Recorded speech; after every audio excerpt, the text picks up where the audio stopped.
जज साहब अपनी ही माँ को आश्रम में छोड़ आए। आश्रम में माँ पर नजर रख सके इसलिए उधर के चौकीदार से दोस्ती कर ली थी और कुछ पैसे दे दिए थे। जज ने चौकीदार को अपनी दिल की बात आंखों में आंसुओं के साथ बता दी कि घर में पत्नी है जो माँ के साथ बदतमीजी से पेश आती है और पत्नी के कहने पर दोनों बच्चों ने माँ से बात करनी ही बंद कर दी। माँ को अकेलापन लगने लगा और इन सब वजहों से दिन भर रोती, इसलिए उसे आश्रम छोड़ने के लिए आ गए। तो चौकीदार ने कहा, जज साहब आपके सामने सारे सबूत थे कि कौन सही और कौन गलत है, लेकिन अपनी ही माँ के साथ न्याय नहीं कर पाए तो औरों के साथ क्या न्याय करते होंगे आप। ये बात जज साहब के दिल को छुप गई। चौकीदार की इतनी सी बात का इतना असर हुआ कि 2 रात नींद नहीं आई, 2 दिन से खाना नहीं खाया और कोर्ट भी नहीं गए। ऐसा लग रहा था जैसे एक चौकीदार ने जज साहब की दुनिया हिला दी। जज साहब अपने घर में रूम से बाहर आए। दोनों बच्चे और पत्नी खाना लेकर इसी इंतजार में खड़े हैं कि कब खाना खाएंगे। तभी जज साहब ने एक कागज पत्नी को और 2 अलग कागज अपने बच्चों के हाथ में थमा दिए। कागज की एक लाइन पढ़ी तो पत्नी के हाथों में से थाली गिर गई। जज साहब बोले, मैं तुम्हें तलाक दे रहा हूं, और बच्चों से कहा, आज से मेरी सारी प्रॉपर्टी आप दोनों की, मुझे कुछ नहीं चाहिए। बच्चों ने उन्हें जबरदस्ती कुर्सी पर बिठाया, हाथ जोड़कर पैरों में गिरकर इन सबका कारण पूछा। आंखों में आंसुओं के सैलाब के साथ जज साहब बोले कि मैं मेरी 65 वर्ष की माँ को आश्रम छोड़ के आया हूँ, अनजान लोगों के भरोसे छोड़ के आया हूँ, और आप सब कारण पूछ रहे हैं। हम लोगों को शर्म आनी चाहिए।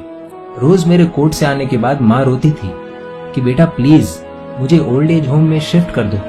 आप में से किसी ने भी माँ से सीधे मुंह बात नहीं की और ये भी भूल गए कि जिस जज को आज पूरा शहर सलाम करता है, उसी जज को बनाने में उस माँ का कितना बड़ा रोल है। कभी दूसरों के घरों में काम करने जाती तब भी मुझे अकेला न छोड़ती। ऐसी भगवान समान माँ को मैंने आश्रम में छोड़ दिया, और वो भी ऐसे लोगों के भरोसे जिन्हें ये तक नहीं पता कि माँ को क्या बीमारियां है। खुद को कोसते हुए जज साहब कहते हैं, दूसरों पर फैसले सुनाने वाला आज मैं खुद हार गया।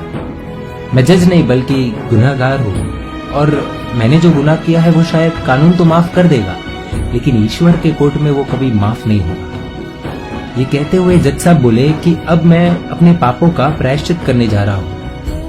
मैंने अपना सब कुछ आप लोगों को सौंप दिया है और अब अपनी माँ के साथ आश्रम में रहूंगा और उनकी सेवा करूंगा। पत्नी से जज साहब ने कहा कि याद रखना, आज तुमने उस माँ को आश्रम भिजवाया, तुम भी एक माँ हो, कल तुम्हें भी कोई आश्रम भेजेगी, तब तुम्हें मेरे इन शब्दों का अर्थ सही मायने में समझ आएगा। ये बोलकर जज साहब निकल लिए अपनी माँ के पास। आधी रात को चौकीदार भी जज साहब को देखते हुए चौंक गया। अंदर देखा तो माँ सो रही थी। करीब जाकर देखा तो पूरे परिवार की तस्वीर से लिपट कर रोते हुए माँ सो गई थी। आश्रम का प्रशासन भी जाग गया, क्योंकि पीछे पीछे माँ और बच्चे भी आ गए। उन्हें ये एहसास हो गया कि उन्होंने क्या पाप किया है। तभी आश्रम की एक कर्मचारी बोली, हम इन्हें आपको नहीं सौंप सकते, क्या पता कल आप इन्हें मार दो तो। ये सुनते ही जज साहब की पत्नी को दिल में बहुत दर्द हुआ। वो बोल उठी कि मैडम जी, शायद हमारे हाथों बहुत बड़ा पाप हुआ है, मानते हैं, लेकिन अब हम इन्हें मारने नहीं, इन्हें एक नया जीवन देने आए हैं। आश्रम के सभी बुजुर्गों की आंखों में आंसू थे। सबके सब रो पड़े। खुशी के आंसुओं के साथ माँ को घर ले आए। लेकिन वही आश्रम में अनेक आंखें ऐसी थी जो किसी न किसी का इंतजार कर रही थी। दोस्तों, इस कहानी का उद्देश्य तो आप सब समझ गए होंगे, इसलिए शेयर कीजिए और हर घर तक इस कहानी को पहुंचाइए, क्योंकि माँ तो माँ होती है। सब होगा तुम्हारे पास पर सुकून नहीं होगा। सुकून सिर्फ माँ के आंचल में होता है, और उस आंचल को बिखरने मत देना।